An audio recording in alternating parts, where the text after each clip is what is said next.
पश्चिमी उत्तर प्रदेश में धान की सरकारी खरीद इस बार 1 अक्टूबर से शुरू हो चुकी है। अब धान को लेकर उत्तर प्रदेश के लखीमपुर खीरी से बड़ी खबर सामने आई है, जहां खबरों की माने तो यहां धान खरीद के मद्देनजर खोले गए 124 केंद्रों पर किसान नहीं पहुंच रहे हैं। कहा जा रहा है कि यहां सन्नाटा पसरा हुआ है। बताया जा रहा है कि यहां किसानों का धान खरीद केंद्रों की शर्तों पर खड़ा नहीं उतर पा रहा है, जिससे किसान अपनी फसल को आढ़तों और राइस मिलों को बेचने पर मजबूर हो रहे हैं। एक रिपोर्ट में बताया गया कि किसान अपने धान को 500 से 600 रुपए से ज्यादा के घाटे पर भी निजी खरीदारों और राइस मिलरों को बेच दे रहे हैं। किसानों का कहना है कि वे अपनी फसल को यूं ही नहीं स्टॉक करके रख सकते हैं। किसानों की माने तो सरकार की शर्तों के कारण वे सरकारी खरीद केंद्रों पर अपना धान नहीं बेच पा रहे हैं और मजबूरन उन्हें दूसरा विकल्प देखना पड़ रहा है। बता दें कि लखीमपुर खीरी में धान बेचने के लिए निजी आड़तों और राइस मिलर्स के यहां लंबी कतारें देखने को मिल रही हैं। बताया गया है कि कुछ मिलर्स किसानों की इस मजबूरी का फायदा उठाकर मनमाने दाम में भी किसानों से धान की खरीद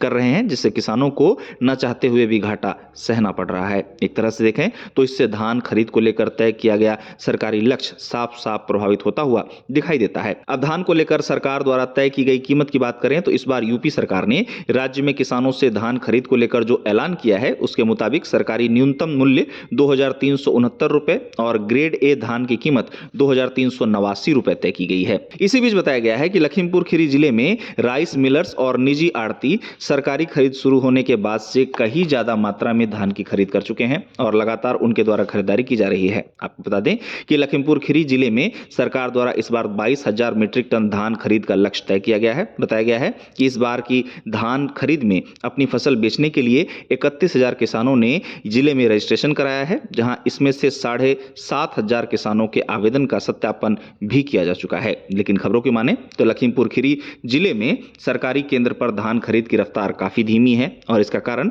क्रय केंद्रों की शर्तों को बताया जा रहा है, जिससे किसान अपनी धान निजी खरीदारों और राइस मिलर्स को कम दाम पर बेचने को मजबूर हो रहे हैं।